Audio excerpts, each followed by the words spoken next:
Okay, I'm going to get started by just welcoming everyone. Welcome to Wat Tung Yu. Nice to see all of you guys here. Welcome to anyone who's joining us online as well. This is the third day of a 5-day course that I'm teaching. And on Wednesdays, we have regular classes here, Sunday, Wednesday, and Saturday. So whenever we're teaching courses, students just come in and join us. You guys are welcome to stay as long or short as you'd like to stay.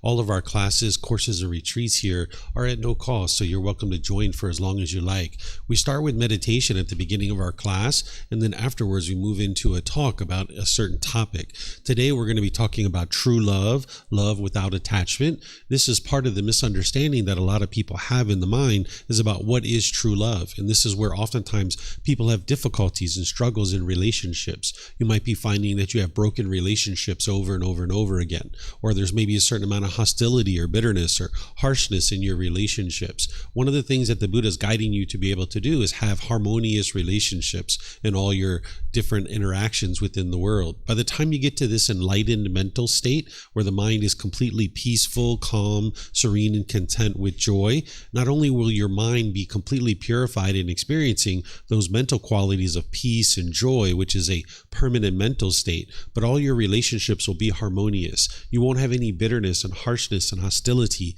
in the mind any longer. So both your personal and professional relationships can get to a point where they're completely at ease and they're really blossoming. But you wouldn't be able to accomplish that if you didn't understand true love. Oftentimes people are misunderstanding what is love, and therefore they have struggles and challenges in relationships. So after our meditation, I will teach you guys about true love, helping you guys to understand this topic. If you'd like to join for meditation, what we're going to do is we're going to do what's called loving kindness meditation. This is a meditation that's helping to cultivate love and kindness within your own mind, because this is what's going to help you to have more fulfilling and sustaining relationships so that you can go out into the world and be loving and kind with the people around you. As long as you are bitter and harsh and hostile in your relationships, that's what's going to be coming back to you. Oftentimes people think that the reason why they're experiencing that bitterness and harshness and hostility is because of other people. But in reality, what's actually causing this is within your own mind. And because of that, you can actually transform this. You don't have to walk around with anger and frustration and agitation and annoyance and all these other discontent feelings. By the time you cultivate the mind to get to enlightenment and you have fully developed loving kindness in the mind, you will get to the point where you don't even have the slightest dislike towards other people. Right now, you might have certain people that you like, and you might have certain people that you dislike. This dislike is coming from your own mind because the mind has certain expectations. It wants people to be a certain way, and the mind is craving this permanence, wanting everybody to be a certain way. But you can transform this with loving kindness meditation and other techniques that the Buddha teaches. Ultimately, this loving kindness meditation is not only for you to be loving and kind with other people around you, but it's to help you be more loving and kind to this being who you are as well. Because sometimes people have a negative self-talk, like an inner dialogue where you're negative and degrading to yourself. This meditation is going to help you to transform that, because you don't need to walk around with that negative self-talk within your own mind. So if you'd like to join for meditation, the way that we start is we do some chanting as a way to ease the mind into meditation. And if you'd like to see these chants and chant along, they're on a laminated sheet over there on the cabinet by the bulletin board. You can help yourself to getting a chanting sheet and chant along if you'd like. For anybody who's online, if you would like to chant along, you can go to our website, buddhadailywisdom.com, click on free books, and down towards the bottom, you'll see the chanting sheet there. These chants, what you're going to find is that there's a lot of appreciation, gratitude, and respect for the Buddha in these chants. And because of that, I don't think that the Buddha actually created these himself. They were probably created by his students, either during his life or after his death, because an individual who's gotten to enlightenment and a Buddha has gotten to enlightenment, they don't walk around with arrogance, and they don't have boastfulness, and they don't put themselves above other people and look down on other people. But instead, they just share their teachings to be able to help everyone to be able to get to this enlightened mental state. During the lifetime of the Buddha, they used chanting as a way to commit the teachings to memory, so that every 2 weeks his students would come together and they would recite his teachings orally. So these chants, there's nothing mystical or magical about them. It's not a rite or ritual or a ceremony or worship. It's not prayer or anything of that nature. This is just today to help ease the mind into meditation and get more benefit out of the meditation itself. But during the lifetime of the Buddha, they used chanting as a way to commit the teachings to memory. memory because they didn't write things down. They didn't have the technology to actually write things down. And as I mentioned, there's a lot of appreciation, gratitude, and respect for the Buddha in these chants. And because of that, I know that the Buddha wouldn't have created these himself. But if you learn from a teacher how to move from the anger and the sadness and the frustration, agitation, annoyance, guilt, shame, fear, stress, anxiety, loneliness, boredom, shyness, resentment, jealousy, all these feelings in others, if you learned how to eliminate that and move to this peaceful and joyful mental state, and this teacher was only helping you out of the kindness of their heart, they didn't want anything from you or expect anything from you, you'd probably have a lot of appreciation, gratitude, and respect for that person too. And that's why I suspect that these chants came from the Buddha or from the Buddha's students, either during his life or after his death, because his students would have had an enormous amount of respect for him. Because even today we have an enormous amount of respect for the Buddha because his teachings absolutely lead exactly to where he said they do, to this enlightened mental state. So if you'd like to chant along, you're more than welcome to. Just understand that it's not a rite or ritual or a ceremony or worship or prayer or anything like that. It's just going to help you get more benefit out of the meditation as you ease into the meditation and you're starting to train your mind. Once we're in the meditation, I'm going to be providing you some guidance on what's called breathing mindfulness meditation. This is a meditation that we're going to do just for a little bit of time to kind of prepare the mind before we move into the loving kindness meditation. So I'm going to be kind of guiding you in that meditation, but then there's going to be a short period of time where it's just quiet, maybe just for 3 minutes or so. Then we're going to move into the loving kindness meditation, where you're going to hear me saying these affirmations out loud. You'll hear things like, may I be peaceful. May I be safe. May I be well, and may I be free of all discontentedness and the suffering it causes. When you hear that out loud, you would like to repeat that within your own mind on the out breath. You're going to hear these statements coming really slow, really gradual. And then I'm going to move a little bit wider. You're going to hear me say, may mom and dad be peaceful, safe, well, and free of discontentedness. You would like to repeat that within your own mind on the out breath. This isn't asking for any being to come in and intervene for you to make mom and dad peaceful. This isn't you sending peace to mom and dad and trying to make them peaceful, or any of the other people that we include in our meditation. This is for you to transform your mind and essentially rewire your mind so that now when you're around mom and dad, you will be more loving and kind, because that's how you're going to transform your relationships.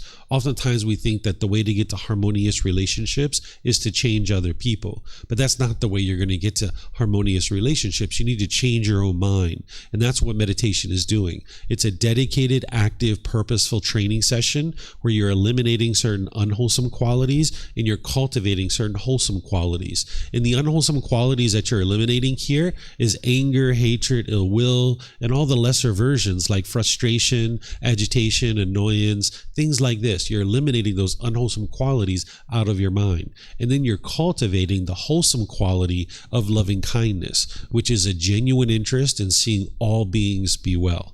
That's what you would ultimately like to get to, where you don't have any bitterness or harshness towards any being whatsoever, not even the slightest dislike. But of course, that comes through gradual training, gradual practice, and gradual progress. You're not going to be able to accomplish that in just one meditation, but you'll be able to experience that here today at this particular meditation. So I'm going to be guiding you through that loving kindness meditation. Then we're going to go back to breathing mindfulness meditation. Then we're going to come out with chanting. And that's where I'll start today's class, sharing with you love without attachment. This is a topic, like I mentioned, a lot of people oftentimes misunderstand. And this is one of the reasons why people aren't able to have very fulfilling, sustaining, and long-lasting relationships, is because they're not understanding true love. So I'll teach you guys this after our meditation. We're going to take a mid-morning break. For those of you guys that would like to come back after that, I'm going to share a talk on how to practice the teachings of the Buddha around people who aren't practicing the teachings. Because this is one of the challenges that people struggle with, is if you're practicing the teachings to be loving and kind, for example, and other people aren't loving and kind, how do you manage that? How do you deal with that? So I'm going to teach you about that. We're going to take a lunch break for about an hour and a half. And when we come back, I'm going to teach you how to eliminate attachment to those who are closest to you. You'll understand what attachment is when we get into our talk today. But one of the things that the mind has in close relationships is craving, desire, attachment, wants, and expectations, where you might be putting expectations on other people, and this is causing disharmony in the relationships. So I'm going to teach you how to eliminate attachment in your relationships so that you can love and have fulfilling relationships, but without attachment. And then, of course, we finish up today, usually around 3 o'clock, maybe a little bit earlier, a little bit later. So if you'd like to join for meditation, you're welcome to take a position, either seated, lying, or standing. These are the three that we usually use with walking meditation. With loving kindness meditation. There is another position called walking meditation where we do that with breathing mindfulness meditation, but that's a different form of meditation than we're doing today. If you're on the floor, you might sit with your legs lightly crossed with some cushions under your rear. You can really sit however you like. There's no just one fixed way to sit, but if you are sitting on the floor with your legs crossed, you might just do that lightly, where if they're real tight, this can impede the circulation in the lower body. Some people like to put their legs off the mat. This gets the hips up in the air and it lessens the angle at the hips, the knees, and the ankles, and helps the lower body to have circulation so you don't have any pain. The Buddha put his right hand over his left with his thumbs together, and he put this into his lap. If you would like to use this, you can, but it's not about everyone doing it exactly the same way. There's other options as well. Some people like to put their palms on their thighs or on their knees. Some people like to put their palms up. Some people rest their hands comfortably in their lap. So you find whatever's comfortable for you. And it's the same thing for anyone who's in a chair, or maybe if you're at home, you're on a sofa or a bench or a wheelchair, something like this. You can sit however you're comfortable. Oftentimes people like to put their feet flat on the floor or lightly cross at the ankles, but you can see me, I'm in a chair with my legs crossed, so that's an option too. And then for anyone who's in a chair, you can put your hands and arms wherever you're comfortable as well. It's helpful if the upper body is erect with the sternum up and the shoulders back. It'll help keep the mind attentive and alert during the meditation, because as I mentioned, this is a dedicated, active, purposeful training session where you're eliminating certain unwholesome qualities and you're cultivating certain wholesome qualities. And you would like your mind to be attentive and alert during the meditation so you can actively train it. So by having the sternum up and the shoulders back, it'll keep the mind attentive and alert, and it'll also make it easy for you to breathe in through the nose and out through the nose. So again, I'm going to ease us into meditation with some chanting, which you guys are welcome to join along in, and then I'll come back in with the guidance to help you during the meditation.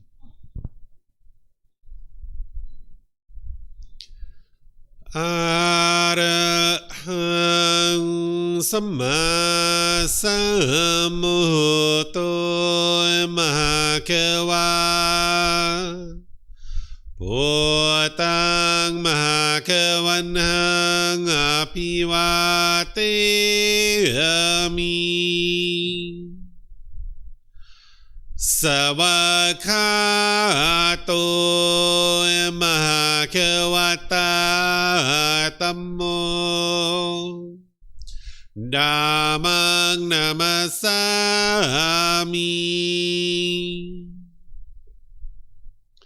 Supatipano Mahakavato Savaka Sangho Sanghang Namami Namo Rasa Bhagavato Arahato Samma Sambuddhassa Namo Rasa Bhagavato Arahato Samma Sambuddhassa Namo Rasa Bhagavato Arahato Samma Sambuddhassa Iti piso Mahakawa Arahang สัมมาสัมพุทโธวิชาจารณังสัมมุโนสกขาโตโรกาวิตุอนุเตโรปุริสานามาสติสัตตาตาวามนุสนังโอโตภาควาติ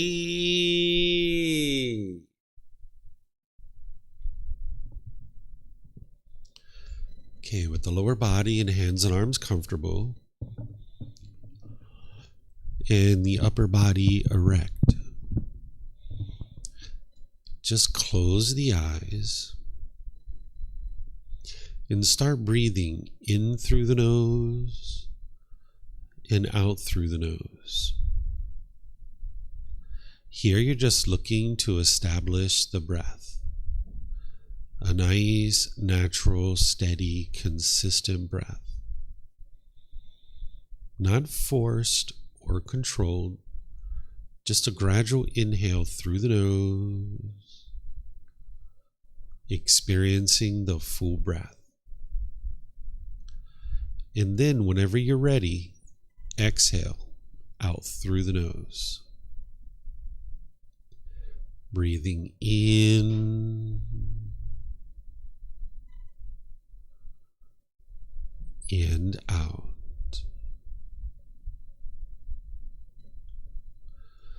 Breathing in and out. Your breath may not match up with the guidance that I'm providing, and that's okay. This is your practice. I'm just here for guidance. You can use this voice as a reminder that whenever you get to the next inhale, breathing gradually through the nose, developing a nice, natural, steady, consistent breath. And then whenever you're ready, exhale out through the nose, experiencing the full breath. Breathing in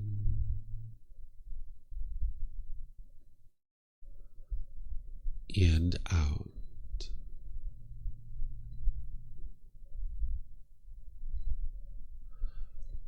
Breathing in and out.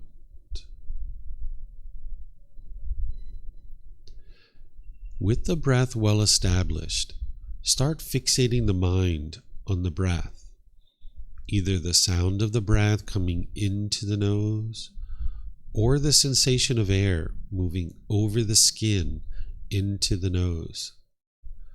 The breath is the present moment. Fixate the mind on the breath, the present moment. Breathing in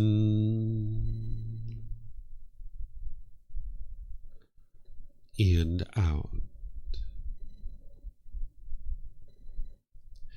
Breathing in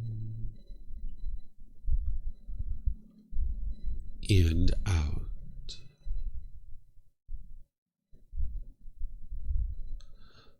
With the mind fixated on the breath, whenever you notice that it moves off the breath, cut that off, let it go, and come back to the breath, the present moment. No need to observe the thought, label it, judge it, analyze it, or even try to figure out where it's coming from. Whenever you notice that the mind is moved off the breath, cut that off, let it go, and come back to the breath, the present moment. Breathing in and out.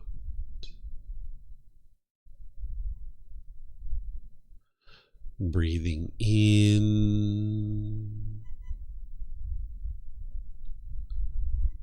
and out.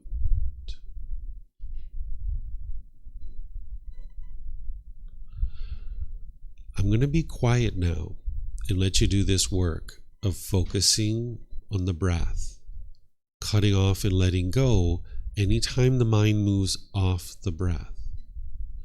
Then I'll be back with more guidance on loving kindness meditation. You have nowhere to go. There's nothing to do.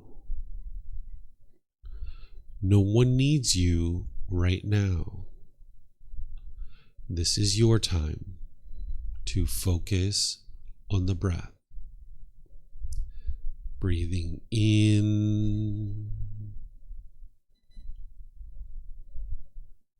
and out.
Continuing to breathe in through the nose and out through the nose. Repeat these affirmations in the mind on the out breath.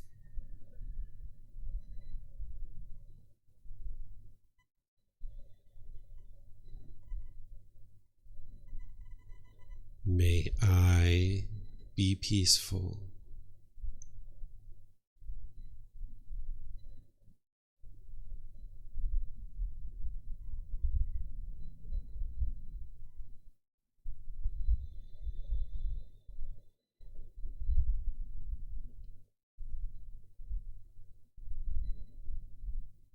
May I be safe.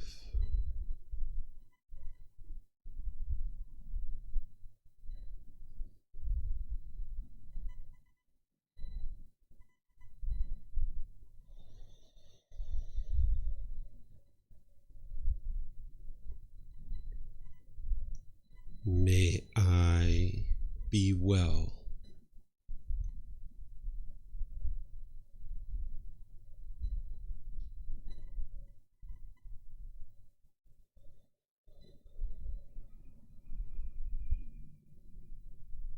May I be free of all discontentedness and the suffering that it causes.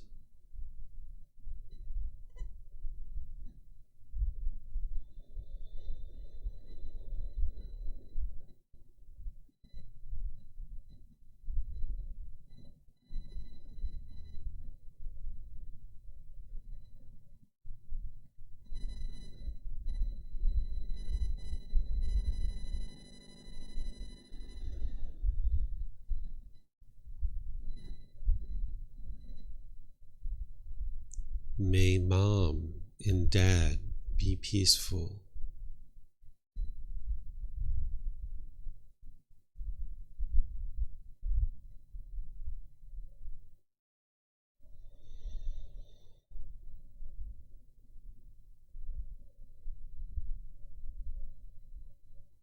May they be safe.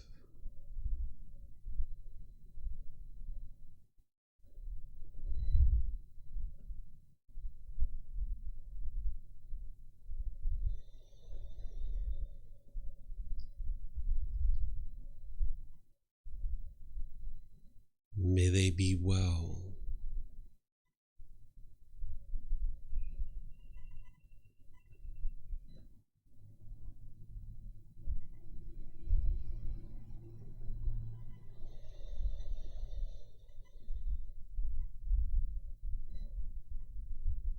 May they be free of all discontentedness and the suffering that it causes.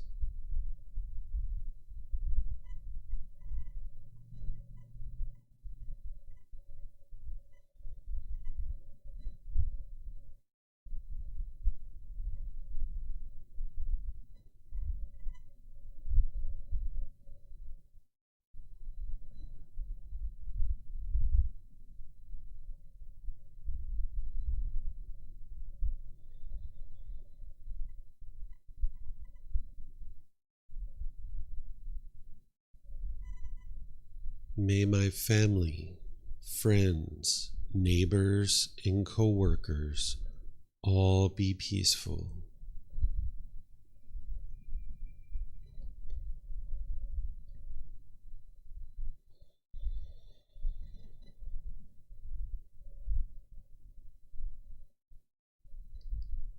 May they be safe.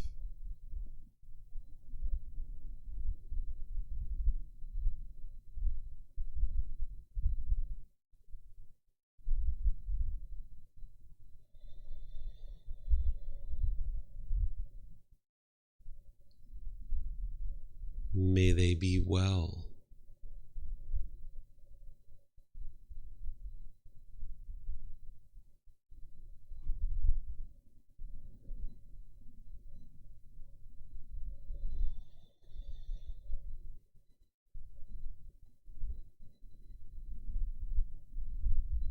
May they be free of all discontentedness in the suffering that it causes.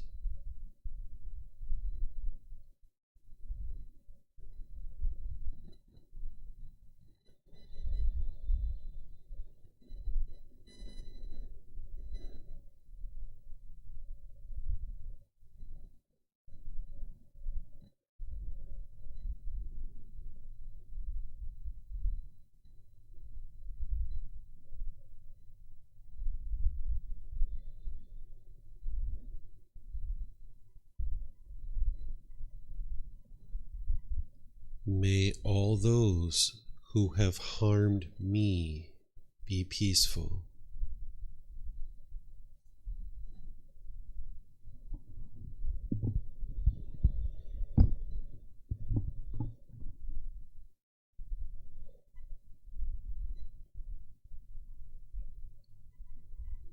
May they be safe.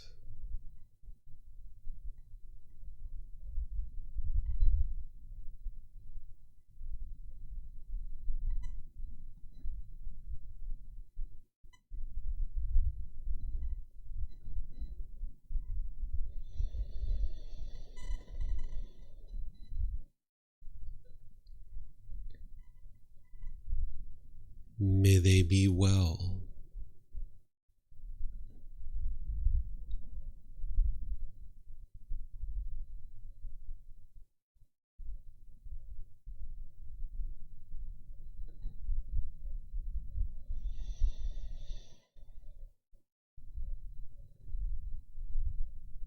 May they be free of all discontentedness in the suffering that it causes.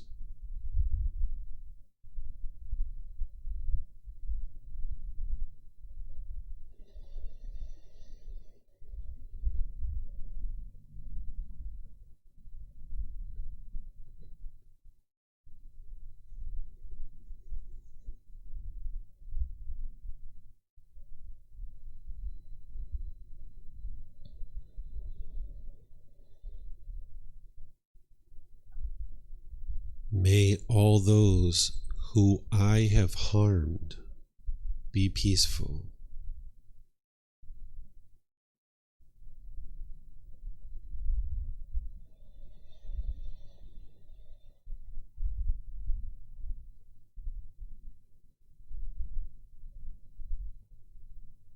May they be safe.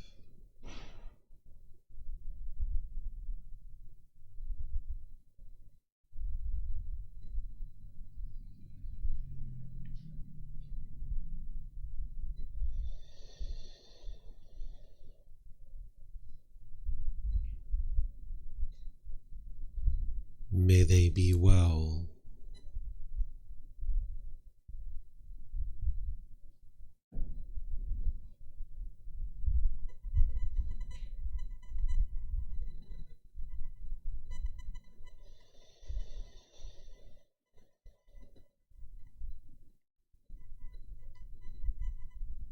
May they be free of all discontentedness in the suffering that it causes.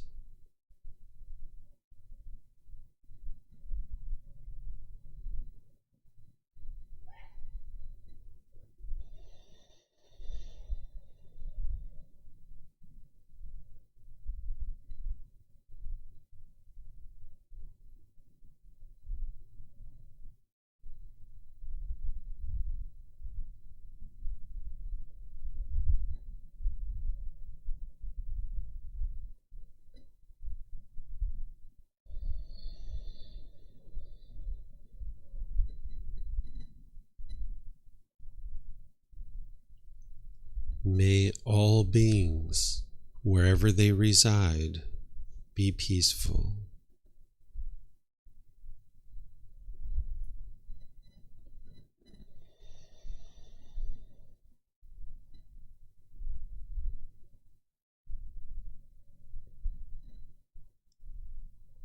May all beings be safe.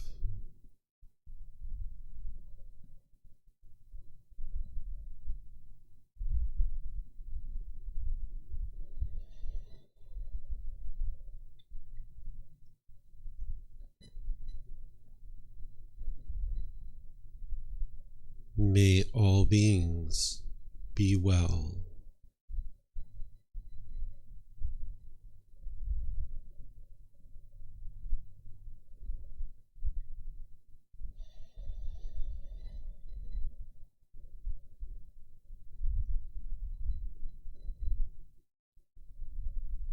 May all beings be free of discontentedness in the suffering that it causes.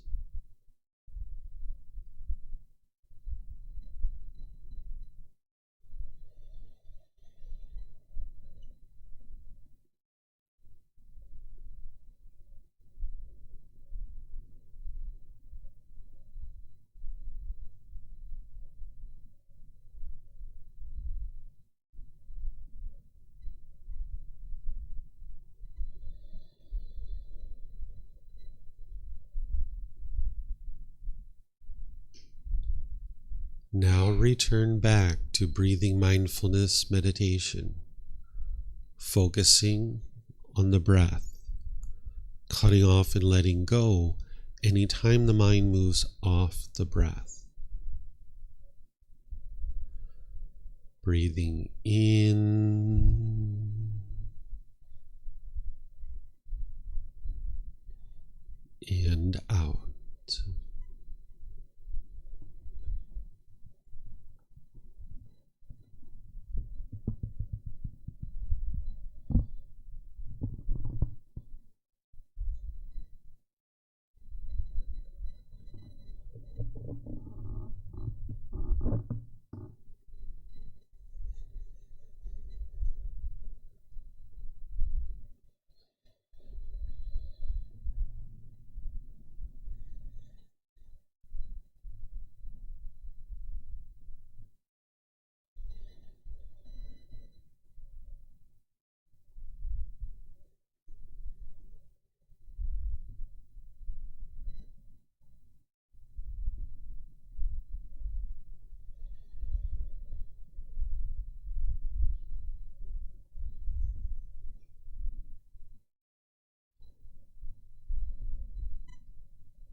Arahang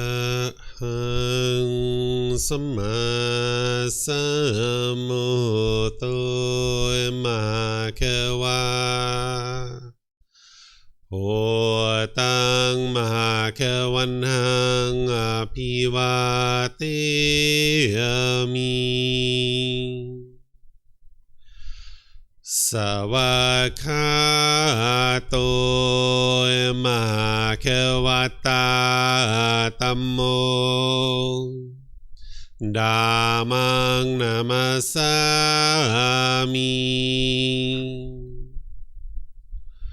Supatipano Bhagavato Savaka Sangho สังฆังนามามิ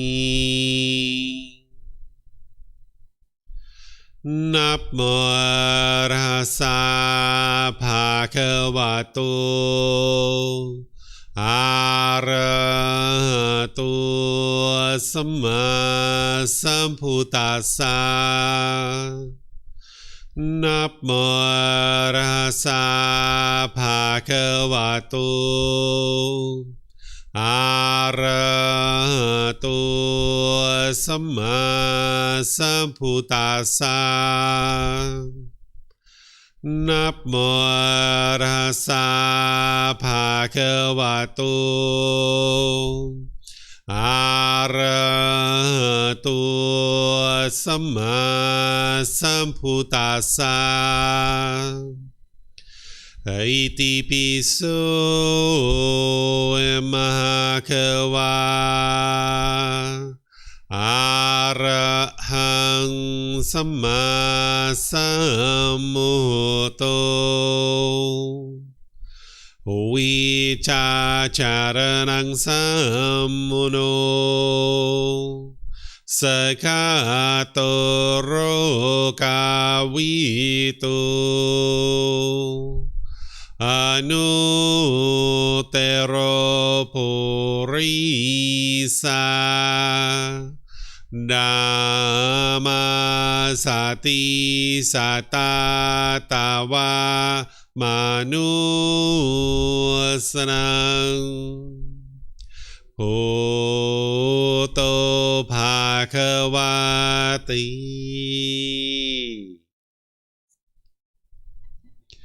Okay, if you guys would like to slowly make your way out of meditation.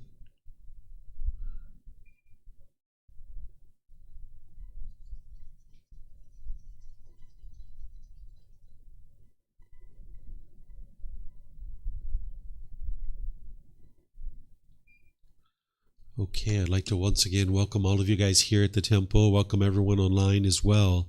As I mentioned, today is the third day of a 5-day course that I'm teaching. This course is titled Harmony in Relationships, where I'm helping students to understand how to build harmony in your relationships. Because by the time you get to enlightenment, you will have completely peaceful and joyful mental state, and all your relationships will be completely at ease. They'll be blossoming.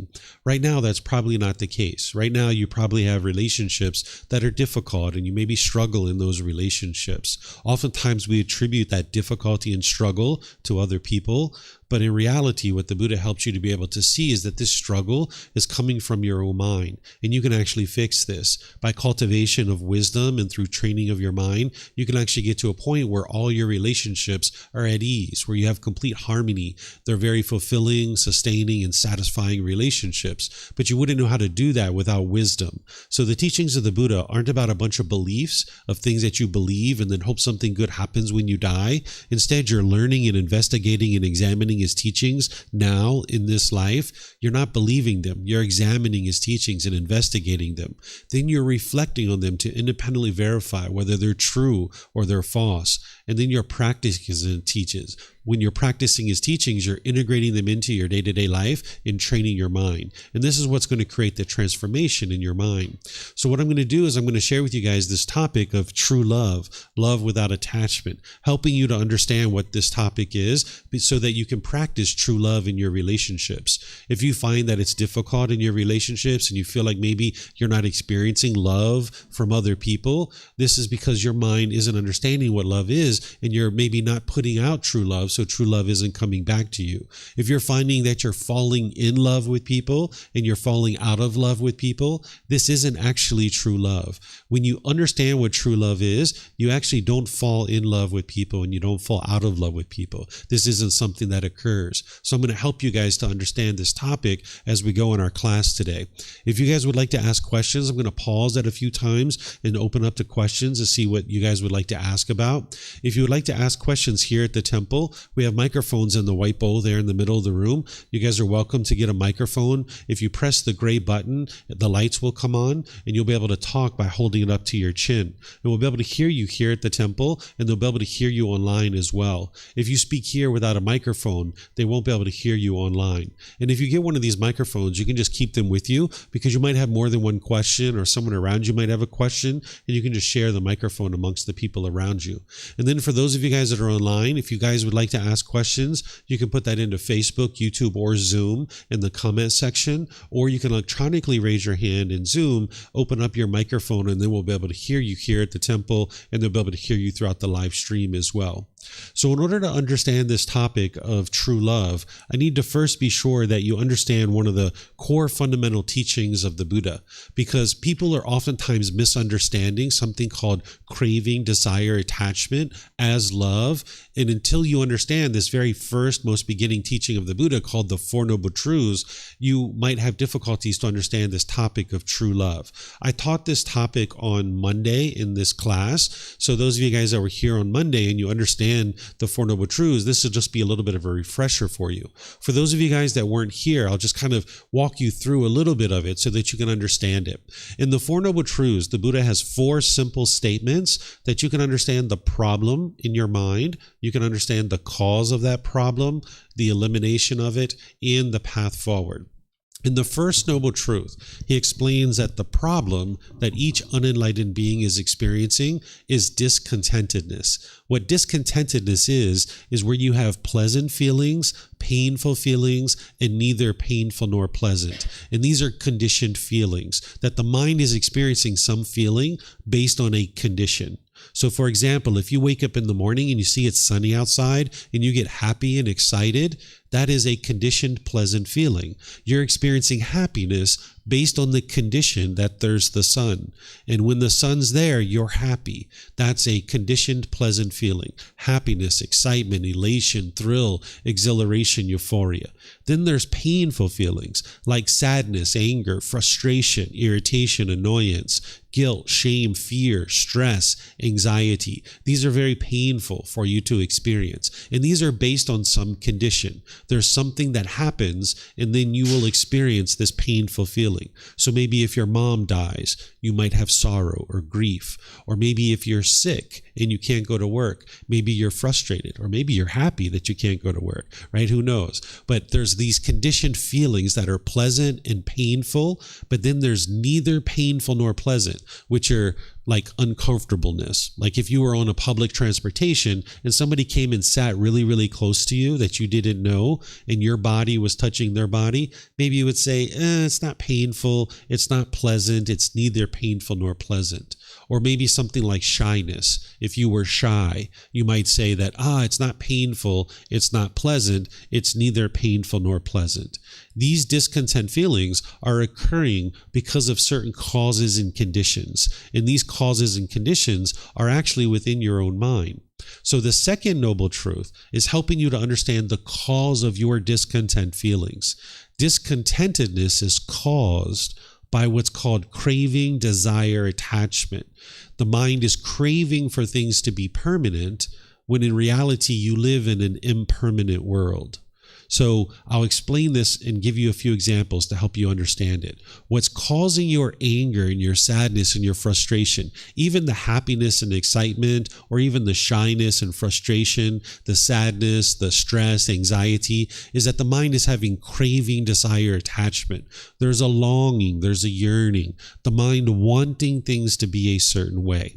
And the mind wants things to be permanent, but yet it lives in an impermanent world. The mind is essentially chasing, because of its craving, desire, attachment, its longing, yearning, it's pulling in the direction of the objects of its affection. It thinks like the next new shiny object waiting around the corner is going to provide some lasting satisfaction. So the mind chases and chases and chases and chases. It's like an unquenchable thirst.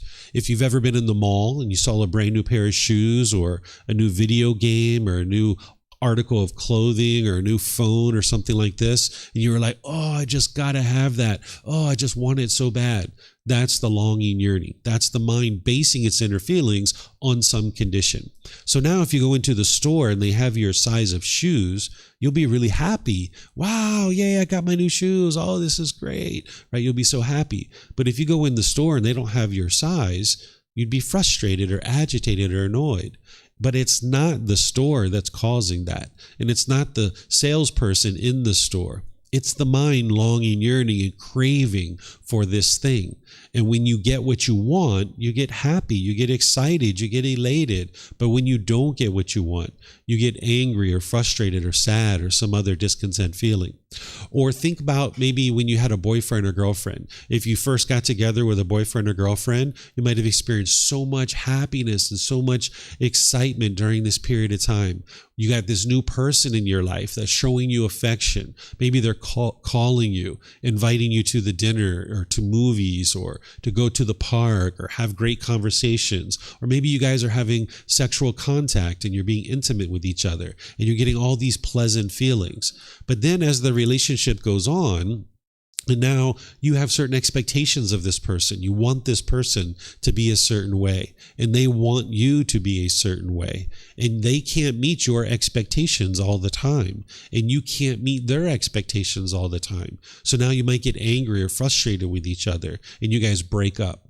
And now when you break up, now you might really be angry. You might really be frustrated. You might be lonely or bored. You might be missing this person. This isn't because of your love that's causing that. That's the mind craving, desiring, holding on, wanting this relationship to be permanent. And this relationship is not permanent. This relationship is going to end at some point. Even if you guys are together for the rest of your life, the relationship is going to end because most likely one of you are going to die first. And if your mind is craving permanence, when this person is in your life, you'll be happy, you'll be excited. But when they're not in your life, you'll be frustrated or agitated or annoyed.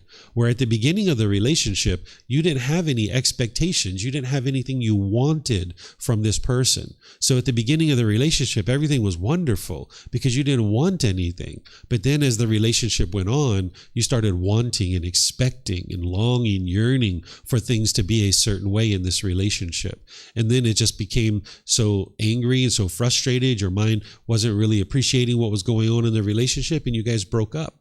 You can see this if you've had a family or friend that has actually died. Maybe grandma or grandpa died, or mom or dad, or brothers and sisters. If you grieved and you had sorrow at the time of their death, you're not a bad person. You haven't done anything wrong. It's just that the mind is craving permanence. It's wanting grandma and grandpa to be permanent, when in reality they are impermanent. Because they were born, they had to die. There's no way around that. And we are all impermanent. But the mind, with its lack of wisdom in the unenlightened state, craves permanence. It wants things to be permanent, when in reality you live in an impermanent world. Everything around you is constantly changing. But the mind doesn't understand this in the unenlightened state. It keeps craving permanence.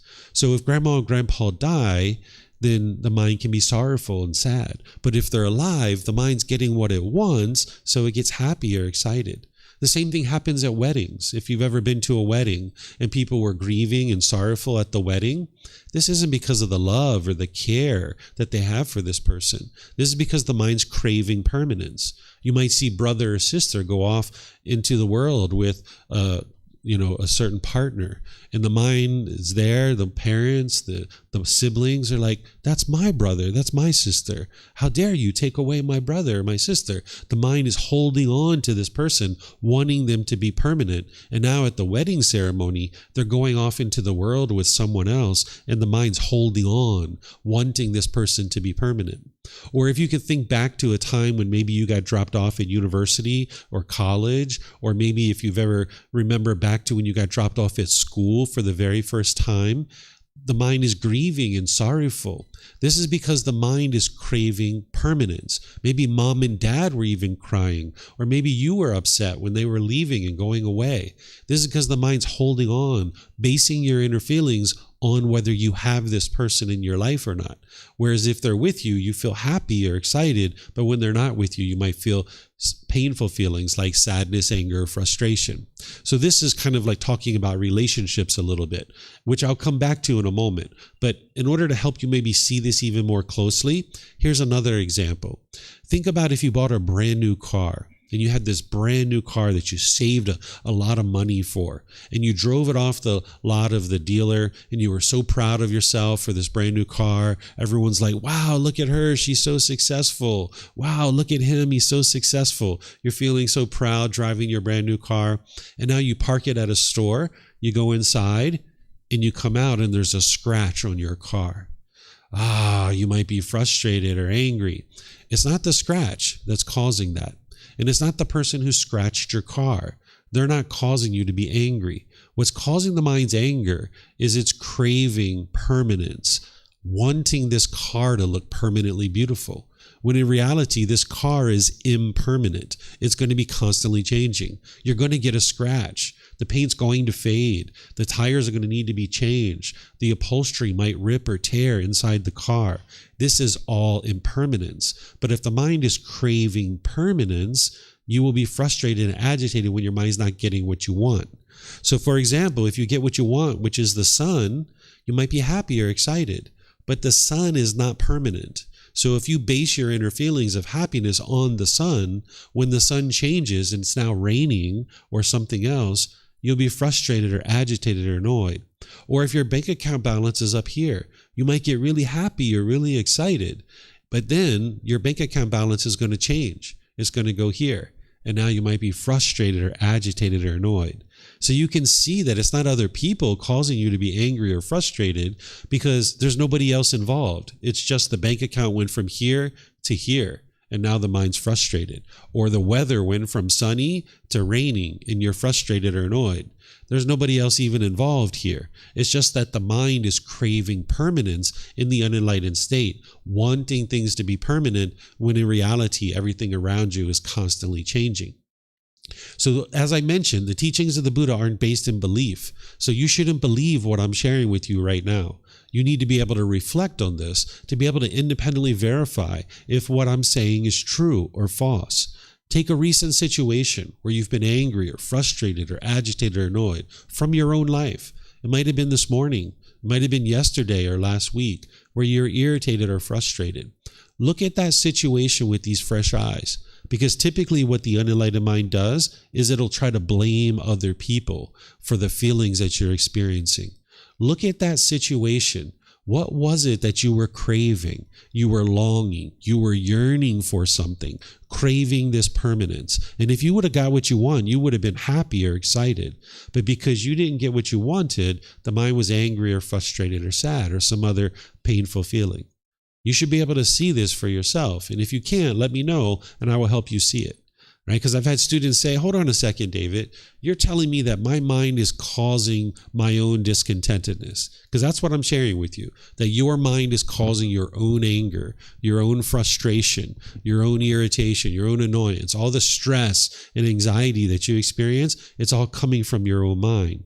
And students have said to me, I went to work the other day, my house looked beautiful. And when I came back home, my wife had this craft project all over the house. And I got frustrated when I came home. How did my mind cause my own frustration? I wasn't even there. She's the one who messed up the house. Didn't she cause me to be frustrated? And my reply to them was no. She didn't cause you to be frustrated. What caused you to be frustrated is you were expecting this house to look a certain way permanently. The mind was craving and desiring, wanting this house to look a certain way permanently. And when you went to work, you expected that when you came home, it was going to look exactly the same way. The only thing that's happened was change. The only thing that happened was impermanence. Your wife has this craft project all over the house, but your house can't look a certain way permanently. And now with your wife having that craft project all over the house, eventually she's going to put that away because that is impermanent too. But if your mind craves permanence, when you come home and you see the house looks different, your mind will be angry or frustrated or sad. So you should be able to see this within your own life, that within your own situations, like say you showed up to the airport to come to Thailand and your flight was delayed or it was canceled. You might have been frustrated. You might have been annoyed or angry. It wasn't the airline company that caused that. It wasn't the ticket agent. It wasn't the pilot. It was the mind craving for every single flight to take off on time. Your mind was maybe so excited to come to Thailand. And if you would have got what you wanted, which is get on that flight on time and come to Thailand, you would have been happy. But because it was delayed, then now the mind was frustrated or agitated or annoyed. And not every flight is going to take off on time. It's not possible, because that would be permanence. And we live in an impermanent world. There's going to be weather issues. There's going to be crew issues. There's going to be maintenance issues. These things happen. And if our mind craves permanence, wanting things to be a certain way permanently, you will be frustrated and annoyed and agitated. And when the mind is experiencing that anger and frustration, when it doesn't understand the second noble truth, it will attribute those painful feelings to something external.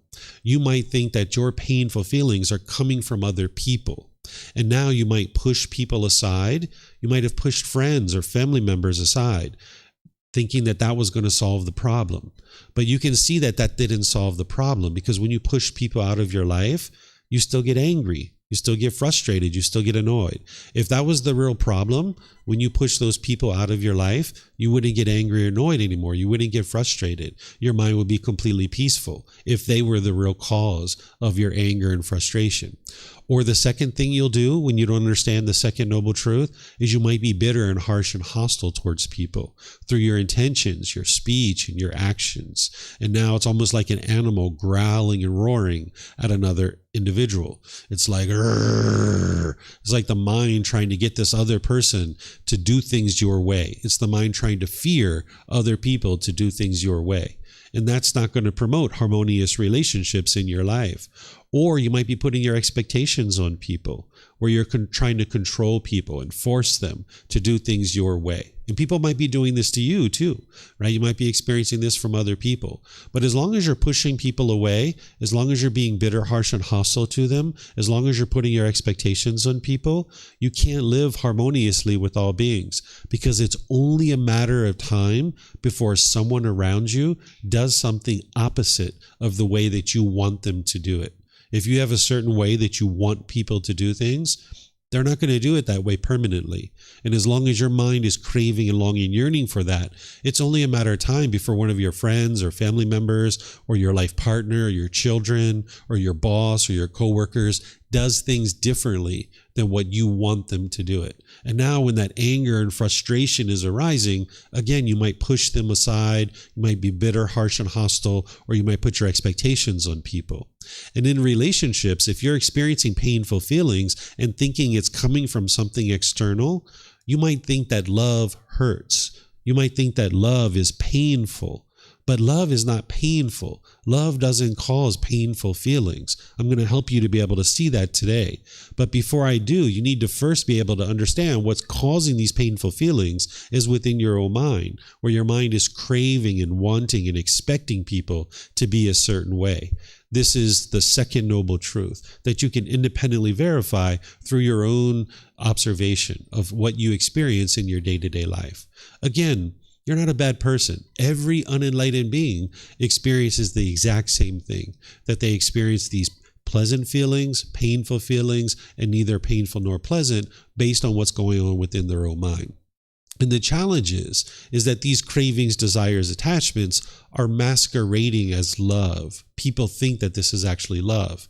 But there's a way to eliminate the craving, desire, attachments, and it's through training the mind. That's what the Buddha teaches you, is how to train your mind so it's no longer forming its inner feelings based on whether you have this thing happen or not. Because if you have these wants and expectations, if things go your way, you'll be happy. But if they don't go your way, you'll be angry or frustrated. And once again, because you live in an impermanent world, you can't get things your way all the time. So this is why your mind's going up and down, because your mind's craving permanence while you live in an impermanent world. So what we do in the unenlightened state with a lack of wisdom of what true love is we actually think that love hurts sometimes. And you might find that in relationships, you're afraid to maybe get involved, or you might be shy to get involved, or you might be kind of fearful that this person that you're involved with is going to leave, and now you're going to experience pain. But it's not the love that's causing this. What it is craving, desire, attachment. It's if I have this person with me, I will be happy. But if they're not with me, I will be sad or frustrated or angry or sad or some other discontent feeling. So for example, if you're with a partner and you guys are together like a life partner, then maybe you're really happy when you guys are spending time together. But when they need to go on a business trip, maybe they go away for 2 or 3 weeks, you might feel like you're missing them. You might feel sorrowful. You might feel sad. That's not the love that's causing that. What love is a genuine interest in seeing all beings be well. What's causing that is your mind is attached to this person. You're craving for them to be permanent in your life. And when in reality, they are impermanent. These individuals that are in your life are not permanent. Your parents are not permanent. Your friends and family are not permanent. Your children are not permanent. Your life partner is not permanent. Whereas if you base your inner feelings on whether this person is with you or not, you can only be happy when they're with you. And when they're away from you, you can't be happy. This is called attachment. This is craving, desire, attachment. Your feelings and emotions are attached to this person. And now if they're with you, you're happy. And if they're not with you, you might be sad or frustrated or lonely or bored or missing this person. Because typically what happens is when we first meet somebody for like a life partner, you might be attracted to this person, maybe physically attracted to them. Maybe you're attracted to their finances and their money. Maybe you're attracted to their social position.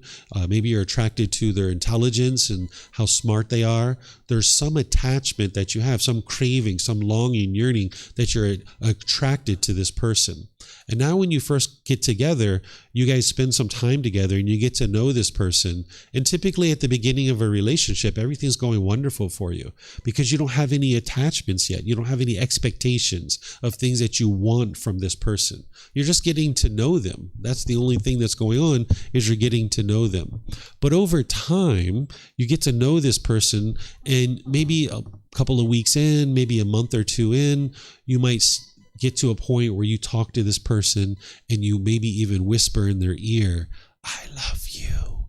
I've fallen in love with you." This might be something that you say to them, or they might say it to you. "I've fallen in love with you." But then as time goes on, the relationship becomes challenged and you guys break up, and you might say, "I've fallen out of love with you. I don't love you anymore." Okay, this isn't love. What this is craving, desire, attachment. This is at the beginning of the relationship. They were meeting your expectations because you had very little expectations, if any at all. And they were meeting your expectations. And you said, "I love you, therefore I want you to be with me because you make me happy."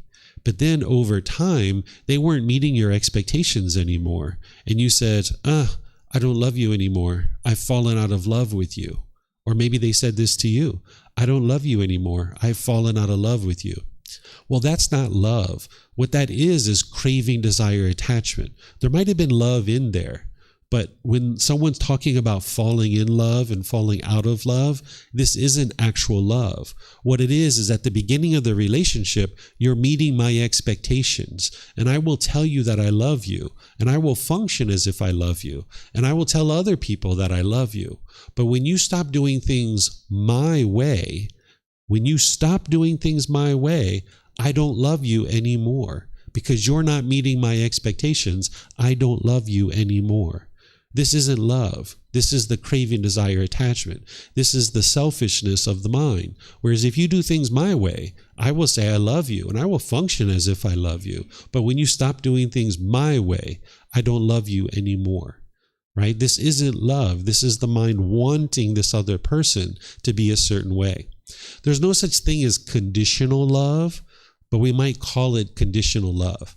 Again, there's no such thing as conditional love, but we might call it conditional love. It's that if you meet my conditions and you do things my way, I will say I love you.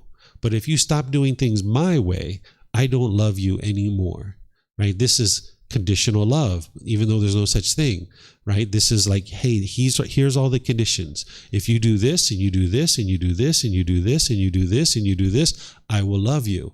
But if you don't do things my way, I don't love you anymore, right? So you might be falling in love and out of love with people.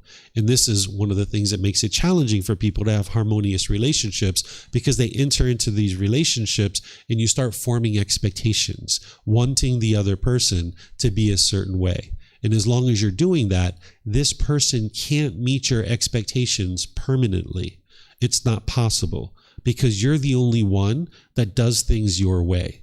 You have a certain idea in your mind of how you function, and you might want other people to function that same way too. And that's not possible, because all of us do things differently because of impermanence. Not everyone's going to do things your way. So maybe you can only love people who you agree with. People that do things your way, you agree with them and you might love them. But maybe when people do things opposite of the way you do it, you might find that you have struggles and challenges to love this person because they're doing things differently than you. So as long as you're having craving, desire, attachment, wants, and expectations of other people, wanting them to be a certain way, it's only a matter of time before this person doesn't do things your way. So in the unenlightened state, with the lack of wisdom of what is true love, an individual will say, I love you, therefore I want you to be with me because you make me happy. This isn't love. This is, when you're with me, I'm happy, and when you're not with me, I'm not happy. And I want you to be with me because you make me happy. It's all about me, right? What true love is, what unconditional love is unconditional love is, I love you, therefore I would like to see you be well. Has nothing to do with me. It's, I have a genuine interest in seeing you be well, right? Every individual is responsible for their own wellness. In order to get to unconditional love, where you can love them unconditionally, it's, I don't want anything from you. I don't expect anything from you. I love you as you are. I'm not trying to change you. I'm not trying to control you. I'm not putting expectations on you. I just love you as you are. This is what true love is. That you can love someone unconditionally. That if you can only love people who do things your way, there's only one person in the world that you could ever love. Because there's only one person in the world that's going to do things your way. Do you know who that person is? Who's the person who's always going to do things your way? Yourself. Exactly. And you might even find it hard to love yourself sometimes, right? So if you can only love people who do things your way, you're only ever going to be able to love one person in the world. So what you need to be able to do in order to get to unconditional love is you need to separate the choices and decisions that people make from the person themselves. Where you can love the person, meaning having a genuine interest in seeing that person be well, while you disagree with the choices and decisions that they make. Because you're not going to agree with every choice and decision that your parents make. You're not going to agree with every decision that your life partner makes. You're not going to agree with every decision that your children make, because that is impermanence. I've never met anybody who's ever agreed with 100% of everything their parents ever did. Is there anybody here that agrees with 100% of everything your parents ever did? Anybody? Anybody? No? I've never met anybody who's agreed with 100% of everything their parents did, because your parents had a different upbringing, a different experience. They have different thoughts and ideas about their life and how they make decisions than you do. So if we can only love people who do things our way, we can't love anybody except ourselves. And again, you might find that hard to do sometimes, even loving yourself. So if you can separate the choices and decisions that someone makes, where you can disagree with the choices and decisions that someone makes, but you can love them as a person. Loving someone as a person means you have a genuine interest in seeing them be well. So you can have a genuine interest in seeing your parents be well, while at the same time disagreeing with the choices and decisions that they make. Because they're going to make choices and decisions that you disagree with, because everybody in the world makes decisions differently.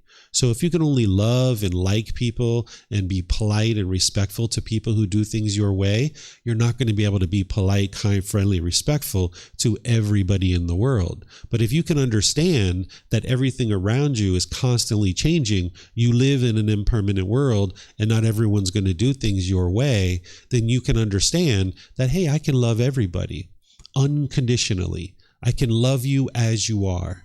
I can disagree with a choice and decision that someone makes while still loving them. So even though my mom's not alive anymore, let's just say somebody murdered my mom. I can still love the person. It doesn't mean that I would like to go out to dinner with this person and invite them over to my house. I can disagree with the choice and decision that they murdered someone, but I can still love them as a person, meaning I have a genuine interest in seeing this person be well. Meaning, hey, maybe they need to go to jail. Maybe they need to get some education. Maybe they need to experience the consequences of the results of them choosing to murder, but I don't need to hate them. The hate is only harming your own mind. The anger and the frustration is only going to harm your own mind. By hating this person, it doesn't actually help you in any way whatsoever.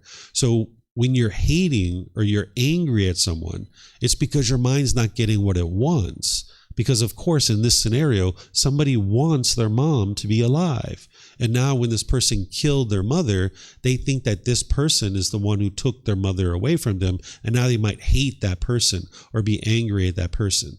This is a pretty extreme example, of course, but that's ultimately what you can get to, is that even if someone murdered one of your close family members, you could disagree with the choice and decision that they make, but you could still love the person, meaning you have a genuine interest in seeing that person be well. So you can disagree with someone's choices and decisions while still loving the person, meaning you have a genuine interest in seeing them be well. So now in your relationships with a life partner, with your children, with your parents, whomever it is, if you eliminate your expectations of wanting them to be a certain way, if you get rid of that and just realize that everybody's making their own decisions based on their own wisdom or their lack of wisdom, then now when they make decisions differently than you just understand, of course, they make decisions differently than me. That's normal, but I can still love them, meaning have a genuine interest in seeing them be well. So you can get to the point where you have unconditional love for everyone around you. This is why I love all of you. Before I ever met you, I love you, meaning I have a genuine interest in seeing you be well. That's why I come to the temple each day to share teachings with you about the Buddha, because I have an interest in seeing you be well, and I know that these teachings is what's going to help you. I don't want anything from you. I don't expect anything from you. I don't require anything of you. I'm just interested in seeing you be well. I love you unconditionally. I didn't fall in love with you, so therefore I can't fall out of love with you. There's nothing you did in order to earn my love. I just love you unconditionally. So therefore, there's nothing you could do for me to stop loving you. I don't recommend you do this, but if you went out and murdered someone today and you called me from jail and you said, hey, David, I'm in a terrible situation. I need your help. Can you come see me? Yeah, I'll come see you. I disagree with the fact that an individual has murdered, but I can still have a genuine interest in seeing this person be well, meaning I love them. I would like to see them be well. I love them unconditionally. So when you love people unconditionally, you're not going to be falling in love and out of love with people. You just love everybody, meaning you have a genuine interest in seeing this person be well. That's what true love is. You may not have actually ever been in a relationship where there is true love, because typically in relationships, people want something from you. Even in relationships with your parents, they probably have true love in their mind for you, but it's oftentimes being tainted and polluted with expectations. Your parents might be putting expectations on you, trying to get you to do things a certain way, because they might think that they're going to be happy if you do things their way, and they might be trying to control you or force you to do things a certain way. That's their craving, desire, attachment. That's their longing, their yearning. They think they're going to get to happiness if you do things their way. But underneath of all of that is their true love, where they love you unconditionally. So if you can get into the point where you understand what craving, desire, attachment is, you can get your craving, desire, attachments out of the way, where you're not controlling people or putting expectations on people or trying to force them to do things your way, if you get that out of the way, then your true love can shine through more and more, and people can feel that and they can experience that. And when you're putting out true love, more and more people will practice true love with you. But if you're going around wanting things from people, expecting things from people, trying to control people to do things your way, then that's what's going to happen. It's going to come back to you. Because if you grew up with parents or family members who are putting their expectations on you and trying to control you, you might think that that's what the love is. And that might be what you're going around trying to do too. So when you get in a relationship with a boyfriend or girlfriend, you might actually be putting expectations on them and trying to control them and force them to do things your way. And you might be pushing people away, you might be bitter, harsh, and hostile, or you might be putting expectations on people. And in this situation, you're not going to be able to live harmoniously with long-lasting and sustaining relationships. So what you would like to do is get to the point where you love people unconditionally, where you have a genuine interest in seeing them be well. You don't want anything from them. You don't expect anything from them. You just love them as they are, that you have this unconditional love. Then you won't be falling in love and you won't be falling out of love. You can just love people from the very beginning, meaning have a genuine interest in seeing them be well. And now, as you learn the rest of the teachings of the Buddha, through your intentions, your speech, and your actions, you can practice just having true love with people. And more, as you're putting out true love, this is what will be coming back to you. But you need to get to the point where you understand more fully what true love is and practicing it more and more. Because it's one thing to sit here and understand it, maybe intellectually, but it's another thing to go out there in the world and actually practice it with the people around you, where you can be loving and kind with all people. So I'm going to pause here and see what questions you guys have about true love, see if there's anything you would like to ask. For those of you guys that are online, if you would like to ask questions, you can put it in Facebook, YouTube, or Zoom. Or for those of you guys here, you can use the microphones and ask any questions that you like. Looks like Hugo has a question, maybe. Yeah? So yeah, if you guys have a question, you're welcome to get a microphone here.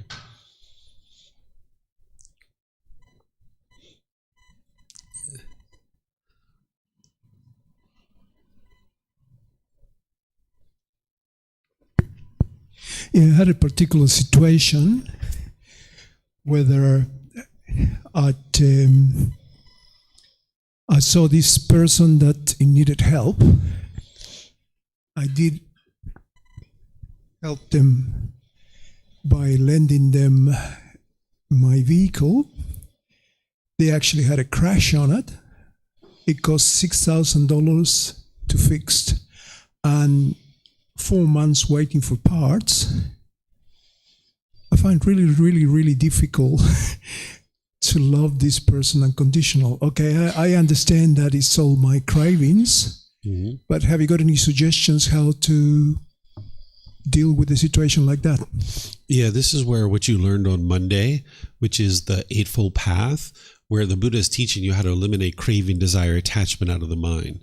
Right now, I'm just explaining intellectually what this is, but in terms of practicing it, that's where the Eightfold Path comes in. That's why I taught that on Monday. That's, for those of you guys that weren't here, that's a core central teaching that the Buddha is sharing with you, 8 individual things that is helping you to understand the practice of how to eliminate your craving, your desires, your wants, your expectations of wanting things to be a certain way permanently. So you would need to practice that, so that using your mindfulness, for example, your awareness of mind, when you see you're wanting this person to do things a certain way, you can apply right effort to cut that off and eliminate it out of the mind. Because as long as you allow that expectation to stay in the mind, this person can't permanently meet your expectations. It's just not possible. They probably don't even know what your expectations are. And then even if they knew what your expectations are, because of impermanence, your expectations are going to be constantly changing. And now when your expectations are constantly changing, people can't live up to those. And now you're going to be frustrated or agitated or annoyed when people aren't meeting your expectations. I learned this very early in life. When I was about 17 years old, my family came to me and they said, "David, you're spending too much time with your guy friends. You need to get a girlfriend. You're spending too much time with your male friends." I thought about it for a little bit and I was like, after about a month or two, I was like, all right, I'll just get a girlfriend then. So I went and got a girlfriend, started spending time with her.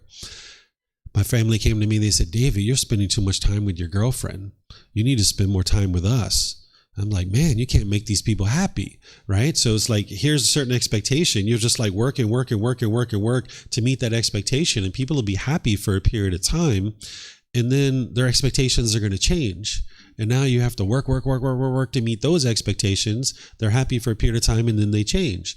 So parents and friends and family members, people like this, they can all be putting their expectations on each other, and it becomes very uncomfortable in the relationship because everybody wants everybody else to do things in a certain way. Where in harmonious relationships, that's not the way it works. The way it works is you don't put expectations on people. You just make decisions the way that you know that is wise and what is best. And if you learn through the Eightfold Path, you'll be making decisions in a way that is harmless. Remember those decisions that we were talking about, like right intention, right speech, right action.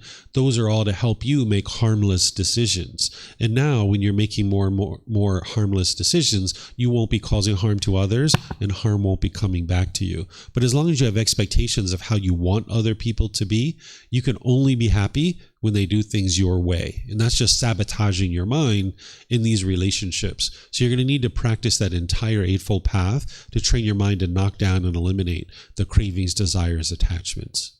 It's quite interesting that it is a linear way to address situations in my mind, that when you do everything right, you expect something right to come back. In this case, with this particular person, they were in dire strait, they needed help.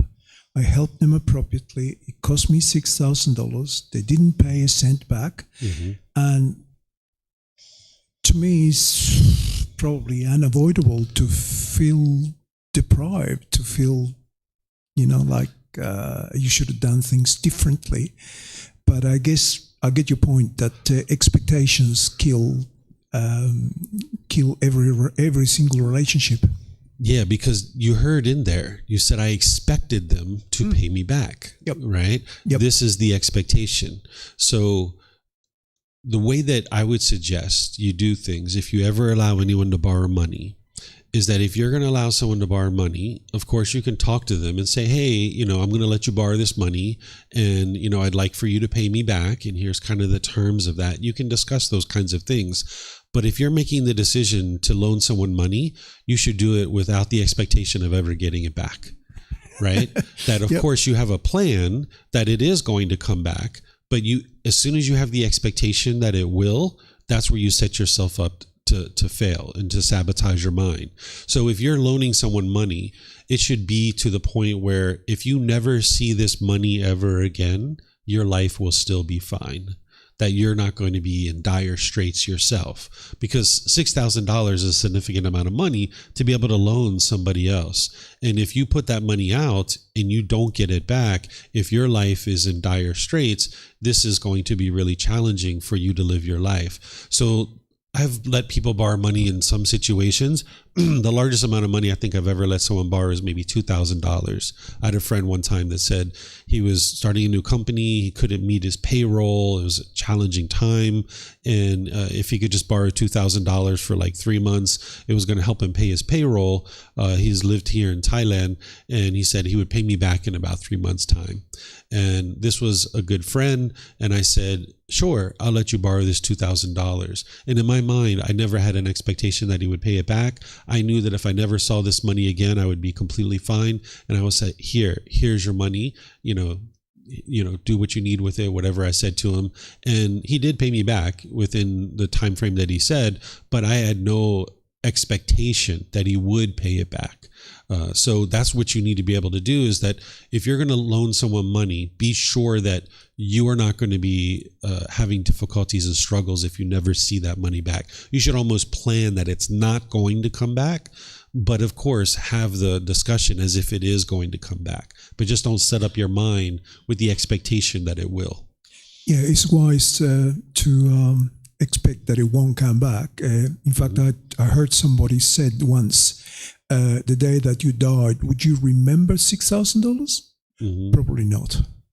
Yeah, so I didn't expect that it wouldn't come back, but I was at the point where it's like if this person didn't pay me back, it was okay. I was fine. At that time I had plenty of money, no big deal. And it was just like, okay, he feels close enough to me to ask for money, so here, I'll let him borrow some money, and if it never comes back, that's okay.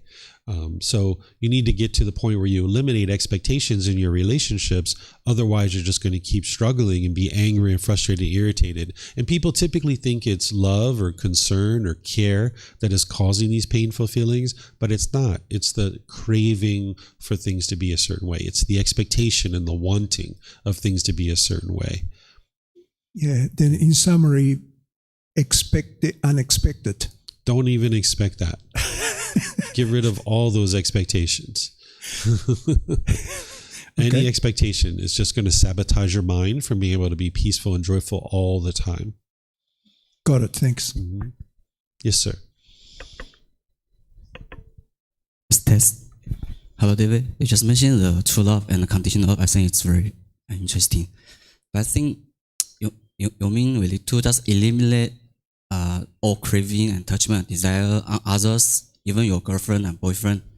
So my question is, what do you think is the meaning of the marriage?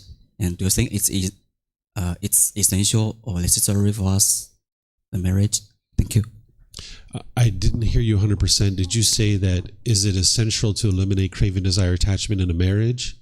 I mean, what do you think the meaning of the marriage? Do you think it's necessary? The marriage is necessary for us? Oh, I see. Is marriage necessary? Okay. No, you don't have to get married, right? Because of the universal truth of impermanence, there's going to be some people who are married and some people who aren't. If everybody was married, that would be permanence. And we live in an impermanent world.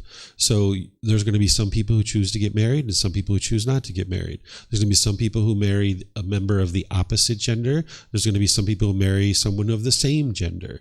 There's going to be some people who are single, some people who have kids, some people who don't have kids, right? This is all impermanence, where sometimes you might put the pressure on yourself to get married, or you might have family members putting pressure on you to get married. That's their expectation. That's what they want. But this is your life. You can choose for yourself of whether you would like to get married or not. And you don't have to get married to have a wonderful life. You can live a single life and have a wonderful, outstanding life. But some people choose to get married, and that's what they would like to do. And, some people live their life that way. And some people, like here in Thailand, they're married, but they're not legally married. Here in Thailand, only about 20% of the people get legally married. About the other 80% of the people who are married couples, they're not even legally married, but people consider them to be married because they live together. So at one time, me and my wife, we were legally married, but we actually signed the papers to not be married because I felt constrained in the relationship in terms of I felt this pressure, right? It's like you're going to the government and you're reporting to the government, this is the person I'm going to live the rest of my life with. Why does the government need to know who I'm going to spend the rest of my life with? They don't need to know that, right? So we actually signed the papers here in Thailand to get a divorce, and we went home and stayed in the same house together and slept in the same bed together. And now today we still live a very wonderful, fulfilling life together. And people consider us married, but we're actually not legally married any longer. And now that's not the case for everybody. Some people would like to be legally married, and in some societies it's actually beneficial for tax purposes or things like this. It's beneficial to be legally married, but you don't have to get married. But if somebody does get married, they shouldn't feel like they have to report that to the government, because you can be married, meaning that you have a commitment and loyalty to this person, that you're going to live with them, and you're not just going to walk out on the first challenge and struggle that you experience. So me and my wife, we've been together for about 18 years, and we'll be together for the rest of this life. We know that. It hasn't always been peaceful and joyful in our relationship. We had struggles and challenges at different times. So while we've been together for 18 years, we've been happily together for about 7 years, right? It took us about 11 years to figure out how to have a relationship without attachment. Because when you first get together, there is attachment, right? Like I wanted certain things from her and she wanted certain things from me. And it took us 11 years to kind of get rid of all of those, where we didn't want and expect things from each other, because we would argue, we would fight, we would be upset with each other because I wanted things my way and she wanted things her way. But when you get rid of all of that, your relationship can be very peaceful and very joyful. So like right now, my wife is in the USA. She's Thai, but she's in the USA. She just went a couple of weeks ago. She's going to be gone for 2 months. And me and my son, we love her dearly, right? We love mom. I love my wife, but we don't miss her. Right? Sometimes people think that when you miss somebody, it's because you love them. But actually, that's not the love. That's the attachment. That's like, if you're with me, I feel great. But when you're not with me, I feel uncomfortable. So when we're with her, we enjoy our time. But when she's away, we enjoy that too. Right? So you don't have to get married. If you get married, that's fine. If you don't, that's fine too. You make the choice that's best for you. And if other people are trying to tell you that you should get married, that's their expectation. That's what they want. They have their life and they get to choose for themselves whether or not they get married, but you get to choose for yourself whether you get married or not, because it's your life. It's not their life. Mm-hmm. Thank you very much. Yeah, you're welcome. Any other questions on this topic? Oh, yes, ma'am. Manage your expectation, because in every relationship, maybe people always want or expect something wrong. Yes, you know the people. Yeah, so you're not interested in managing your expectations. You're interested in eliminating them. As long as you're in a relationship with expectations, the other person isn't going to meet your expectations all the time, and you're going to be frustrated and agitated or annoyed at some point in the relationship. And if they have expectations of you, they're going to be frustrated and agitated or annoyed at some point too. And they're going to attribute their anger and frustration to you. They're going to think that you're the one that's causing it. And you might think that they're the ones who are causing your anger and frustration. But in reality, it's your expectations. If you get that out of the way, you will be able to be peaceful and they will be able to be peaceful. But until you understand that core central teaching of the Buddha, the Eightfold Path, you're going to have expectations because your mind doesn't know how to let them go. That's what the Buddha teaches you to do through meditation and through other practices. He teaches you how to eliminate this expectations of other people, because people can't meet your expectations permanently. It's just not possible. But the thing is that a lot of us grow up in families where our parents are putting expectations on us, and we think that's love. So what you might be doing is putting expectations on other people in your relationships. And this is going to cause struggle and difficulties and challenges because people can't meet your expectations permanently. So it's better to get rid of your expectations rather than try to manage them. If other people have expectations of you, you need to be able to see that that's their expectations and not adopt that within your own mind. So like I was giving you that story when I was 17 years old, that when my family came to me and said, hey, you need to get a girlfriend. At that point, I adopted their expectations. I put that in my mind and I made that my own expectation, that I expected myself to go get a girlfriend. And then I went and got a girlfriend. But then when they came to me and said, hey, we expect you to spend more time with us, that's where I had the realization of, oh, these are their expectations. They're trying to make themselves happy through me meeting their expectations. And that's not your goal in life, is to meet other people's expectations. Because now you're living a life that you haven't chosen. You're living a life that other people are trying to choose for you. So you need to be very observant when other people are trying to put expectations on you and just disregard that. Don't even try to meet people's expectations. I'll give you guys an example of this. One time, me and my son were sitting at a table in our house, and we had a cup. Both of us were drinking water at the dining room table, and my wife at the time was, same wife that I have now, but my wife at that time was washing all the dishes. And all of us, me and my son, we weren't really washing much dishes at that point. So when she came down, she saw us have this cup on the table. She said, she got really angry because this was before she started training her mind. She got really angry and she was like, why do you guys keep putting these cups all over the table? Why don't you put them in the sink? Just put them in the sink. I don't want all these cups all over the table. And she got angry and frustrated and she went off upstairs to her room. Me and my son looked at each other and I was like, you know what we need to do, right? He was like, yep, I sure do. Because at this point I was training my son and helping him.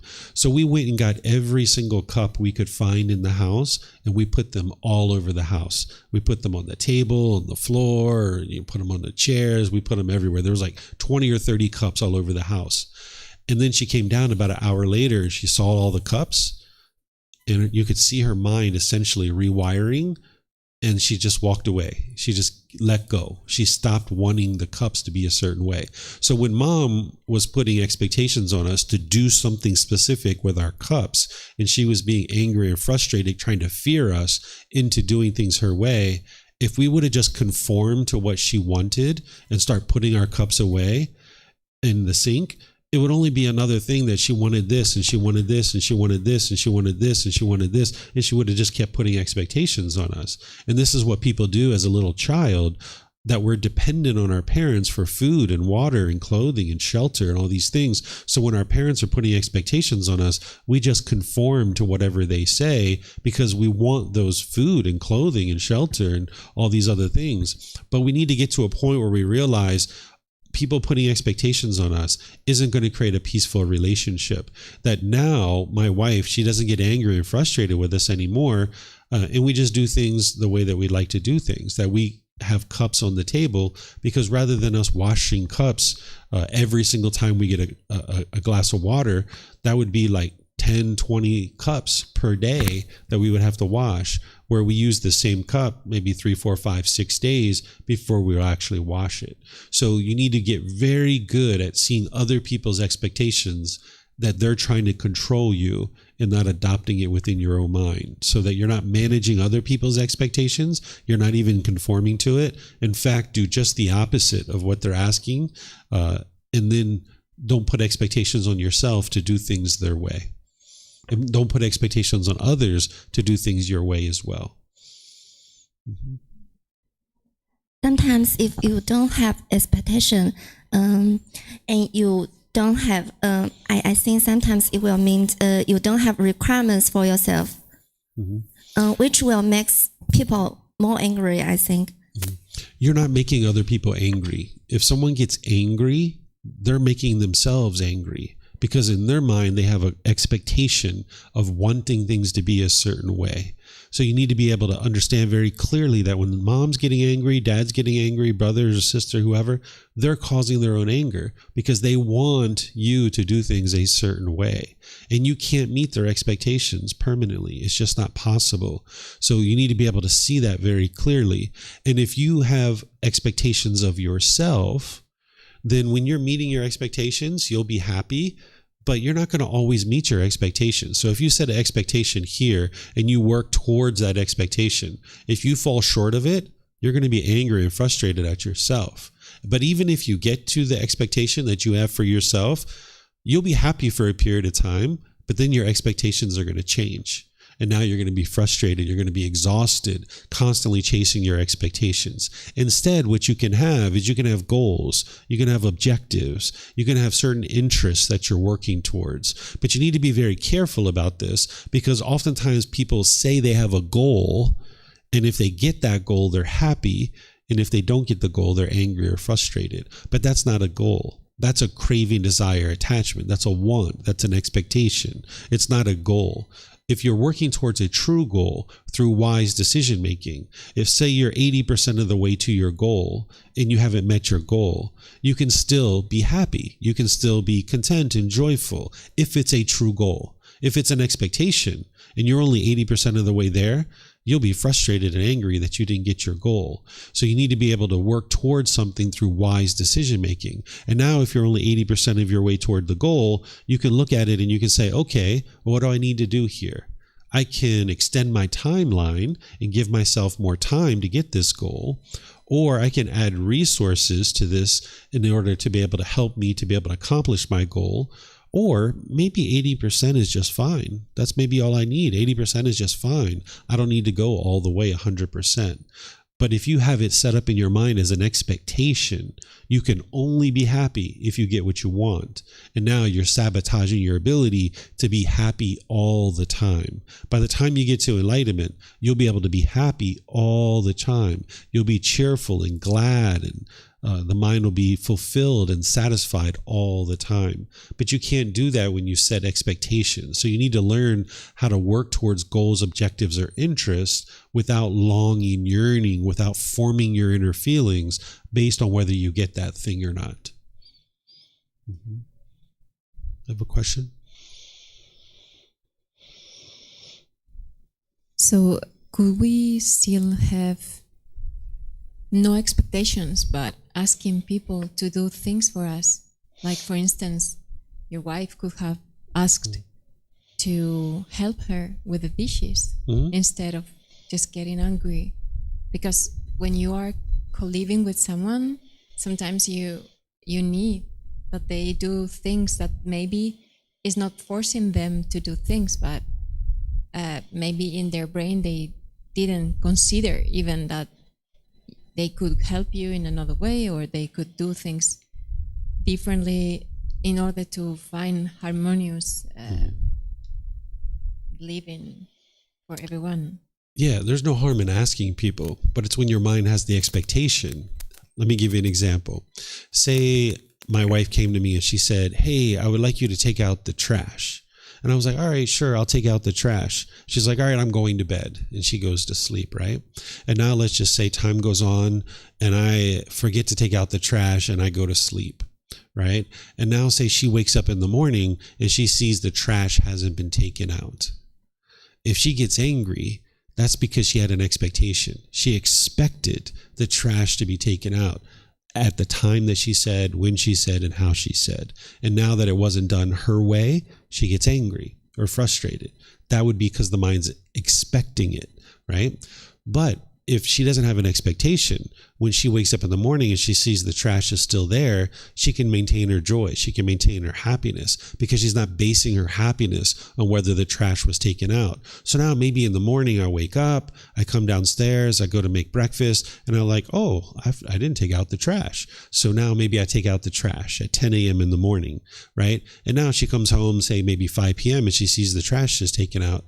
No big deal. Right? Because she doesn't have an expectation. It's when you expect it. But asking someone something is fine, right? Because you might ask somebody. So like, I'll give you a real life example. My son here in Thailand, you usually send your kids to private school because the government schools aren't something that people usually send their children to. So you usually pay money to send your kid to school. And the taxes here are really small, so you can afford to send your kid to private school. And it's nice because it gives parents freedom of choice. If you're having a problem with a certain school, you can snap your fingers and move them to another school with no issues whatsoever. So we were moving my son into a new school, which was a little bit more expensive. And I asked my wife, I said, "Hey, would you mind paying for part of his school? Like 5,000 baht per month. Would you be able to pay that?" And she said, "Yeah, no problem." And I said, "Yeah, because your loan on your car is about to be done in July." This was like 2 years ago, I think, or last year. I said, "The loan on your car is done in July. So maybe like August or September, would you mind helping me a little bit with the payment for his school?" She's like, "Yeah, sure, no problem. I'll do that for you." So 3 or 4, 5, 6 months went by. It was July. Then it was August to September. She hadn't given me any money or anything. And I went back to her and I said, "Hey, are you still planning to help me out with the school?" And she said, "No, I changed my mind. I'm going to buy this land over here instead because I would like to have this land." And I was like, "Oh, okay." I wasn't angry. I wasn't upset because I never expected it, right? I asked her if she would pay and she said yes, but I never expected it. I never clung to it. So when she changed her mind, all that was impermanence. That's something that changed, right? And now I wasn't upset. I wasn't angry. I was like, "Oh, okay, no worries. That's what you're planning to do. I'll take care of this. I'll figure out a way," right? And I can maintain my joy. I can maintain my happiness. But if you expected it, if you crave for it, that's when you're going to have difficulties. So you need to be able to learn how to make decisions without expecting anything, without longing, yearning, without clinging to it and thinking in your mind, this is absolutely going to happen. Mm-hmm. And also, we can have no expectations about someone, but at the same time, being wise and maybe decide not having them in our lives because they are harmful, or they are not, I don't know, they don't care about us or things like that, right? Exactly. So say like in a relationship, you know that it's wise to only have sex with your partner. Whereas if you go outside or your partner goes outside, you guys can get sexually transmitted diseases.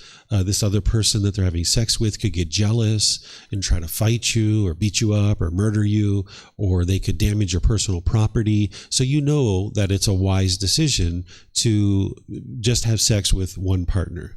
And now that's what you're operating on. And those are decisions that you're making. But now say in your relationship, they go out and have sex with someone else. And now you find out about it. Well, you can get to the point where you understand like, hey, I'm not interested in this kind of relationship. And maybe you choose to move on and leave out of the relationship, but you can maintain your happiness and your joy because you didn't have an expectation of this person to be a certain way. But the fact that they did choose to do that, you're choosing, hey, this isn't the type of relationship I'd like to be in, and I'm going to move on. But when you have an expectation for it, that's when you'll be frustrated or agitated or annoyed. So not having an expectation doesn't mean that you still don't make wise decisions. You still make wise decisions about your life and how to conduct your life. Mm-hmm. Mm-hmm. Okay, so I don't see any questions online, so I'm going to move on here and talk a little bit about loving oneself. Would you have a question? Yeah, sure, go ahead. I have a question about the story of the cups. Okay. So, in the story, the wife has gotten angry that the cups are out. Mm-hmm. So, the decision was made to put out the cups in order to break the wife's expectation. But then now, are you not expecting your wife to have no expectations? And then doesn't that go against you love somebody for who they are? Mm-hmm. No. So the answer to your question is no. There was no expectation that she wouldn't have expectations.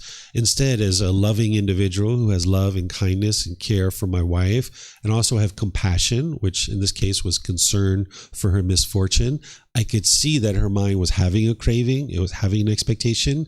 And now I can make decisions that are going to skillfully help her to eliminate her craving. So we didn't have an expectation that she would eliminate it. We just created an environment which she would be able to eliminate it. Where when she comes downstairs and she sees all the cups, she had a choice to make. She could either continue to be angry and frustrated and agitated and try to control us. She could have did that. Or she could have did what she did do, which she trained her mind and she let go. And when she let it go, she gained her peacefulness and she gained her joy. And we could see her mind essentially doing this in the moment. And it was like, oh, great. But we didn't force anything upon her. We didn't put any expectation on her. We just created an environment that allowed her mind to move past that particular expectation that she had in her mind, if she was willing to do it at that particular time. Okay. I guess I just get stuck at we're supposed to accept people for who they are. Mm-hmm. But in this story, and we can move on, like I'm just letting you know where I get stuck at. Mm-hmm. But in this story, you're not accepting that your wife is angry about the cups. Mm-hmm. So I'm just trying to like understand how in everyday relationships, somebody may do something that maybe you don't like. They're controlling you, this and that. Do you accept them and move on, or do you try to teach? Yeah, so loving someone as they are doesn't mean that you just accept what someone does, right? So if somebody was physically abusive to you, it doesn't mean you just accept that, right? You can make a wise decision to move out of that relationship, but you can maintain your love, meaning you have a genuine interest in seeing this person be well, but just as a wise choice in showing loving kindness and compassion to this being, you might choose to leave out of that relationship because you're no longer interested in the physical abuse. So loving someone as they are isn't to accept what they're doing, because that's not what I said. I didn't say just accept what someone does. So in this situation where we could see my wife was angry and frustrated, we weren't angry and frustrated. We loved her as she is, meaning we have a genuine interest in seeing her be well. But as a loving, kind, and compassionate individual, I was interested in helping her overcome her expectation within her own mind. So we can do those kinds of things without expecting it and still loving her as she is, because we didn't expect anything from her. We loved her as she was, and we loved her so much that we were willing to go to all this extra effort to be able to allow her to overcome her expectation. So loving someone as they are doesn't mean you accept what they do, but it also doesn't mean you give unsolicited guidance and try to tell other people what they should or shouldn't be doing. So in this situation, we didn't tell her what she should or shouldn't be doing. We didn't impose any expectations on her. We didn't give her any unsolicited guidance and tell her what she should or shouldn't be doing. We just created an environment where her mind could let go. So your goal on this path isn't to go out into the world and teach other people to conduct themselves in a certain way. That's not what you're interested in doing, because this would be coming from one's own ego, where now they're trying to give unsolicited guidance to teach other people how to do things a certain way. So this was a skillful way to create an environment where we saw her mind was having a craving, desire, attachment, a want, and expectation. This was a skillful way to create an environment where she could let that go. But we weren't imposing that on her and giving her unsolicited guidance. We were just creating an environment in which she had the opportunity to do that if she chose to do that. And that was her choice. Yeah, you're welcome. Okay. So now, talking about loving oneself, as we were just kind of mentioning, oftentimes when an individual doesn't understand true love, you oftentimes find it challenging to love yourself, because you have certain expectations of yourself where you'll put expectations there and you'll fall short of that, and then you won't actually be able to love yourself because you'll feel guilty or shameful that you're not doing things a certain way for yourself. So it's important that not only do you not put expectations on others, but you don't put expectations on yourself. Instead, have goals, have objectives, have certain things that you're working towards, and then just understand that in some situations, you're going to be able to accomplish those goals. In other situations, you won't. And that's okay. You don't have to force yourself or burden yourself with wanting things to be done a certain way. Because as soon as you put expectations on yourself, you're going to find that that's a challenge and a struggle, because you're not going to always be able to meet those expectations. So in order to love others, you're going to need to learn how to love yourself as well. And then the same thing with parents and caregivers, that oftentimes we have expectations of those individuals, wanting them to be a certain way. You're going to need to be able to eliminate any kind of expectations or longing or yearning and wanting other people to be a certain way. And the same thing with life partners, that if you put expectations on people and try to control them to be a certain way, then you're just going to sabotage your ability to have harmonious relationships. So in each individual relationship, it's wise to train your mind to not expect or want or long or yearn for people to be a certain way, and just love them as they are, understanding that people might be struggling or challenged in certain aspect of their life, and just understand that that's part of their journey, and don't feel like you need to give them unsolicited guidance or try to control them or put expectations on them, but just allow them to be whoever they would like to be. Right? So I'll give you another example. That one time prior in my life, I used to have this expectation that my wife would do things with me. I wanted her to do certain things with me. So I would go to her and I would say, hey, honey, there's this new movie that just came out in the movies. I would like you to go to this movie with me. Would you like to go? And there were times where she would say, no, I'm just going to stay home. And in the past, I would say, come on, you party pooper. Like, come on, there's this new movie coming out. You got to go. It's going to be the best movie. Come on. You got to go. And then she's like, no, I don't want to go. I was like, come on. I would really put a lot of pressure on her. And then eventually she might relent. And she may say, okay, I'll just go to the movies with you. Right? And now she's grumpy and irritable the whole time, right? Because she didn't want to go to the movies. And then I'm grumpy and irritable because she's grumpy and irritable. And I want to go to the movies and have fun. So now everybody's all grumpy and irritable because I've pressured her to come to the movies with me. This is not the way you want to function in your relationships. So now we might go to mom and we might say, hey, honey, we would like to invite you to go to this new movie. This is a new great movie coming out, and we would like to invite you out on a date. Would you like to go see this movie? She may say, no, I'm not interested. Okay, great. Have a good time. We'll see you later. Right? Because she's interested in staying at home. And that's what she would like to do. So rather than me put my expectations on her and try to force and control her to come to the movies, it's like, okay, you would like to stay home? Just because she's choosing to stay home doesn't mean she doesn't love me, doesn't mean that she doesn't enjoy spending time with me. It's just in that particular situation, she would rather be at home. And that's what she's choosing to do. Probably 1 out of every 20 times we ask my wife to go to the movies, she'll go to the movies, right? Because she's just not that type of person. She doesn't really go to the movies very much. But every once in a while, she'll come with us, right? And if she comes with us, great, we have a good time. And if she doesn't come with us, then that's fine too. We still have a good time, right? But if you're in a situation where you can only have a good time if your life partner comes to the movies with you, that's the attachment. That's the longing, yearning. I can only have a good time if this person comes to the movies. And now that's where you might try to put your expectations on this person and try to control them to come with you. And you would like to eliminate all of that and just love this person as they are. So now mom stays at home and she gets to do what she was interested in doing. And now me and maybe my son go to the movies and we get to go do what we're interested in doing. And now we all do what we're interested in doing. We're all enjoying what we're doing. And then when we come back together at home, we're enjoying that too. So if you get to the point where you're not putting expectations on people and you just let them make the choices and decisions that they would like to make in their life, and you make the choices and decisions in your life that you feel comfortable with, now everybody can reside harmonious. Where when we're trying to all put expectations on each other, wanting each other to be a certain way, that's where it becomes uncomfortable. And now you have difficulties and struggles in your relationships. So what true love is to love unconditionally, where there doesn't have to be any conditions met in order for you to love someone else. Okay? You guys have any questions on this? Okay.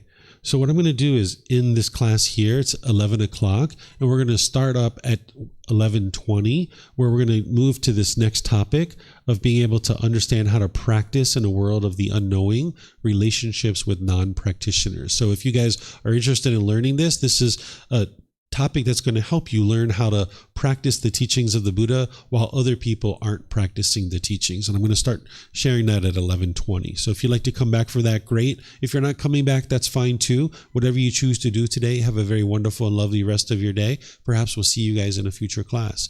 Okay? Take care. Sawadee Kap. Sawadee Kap.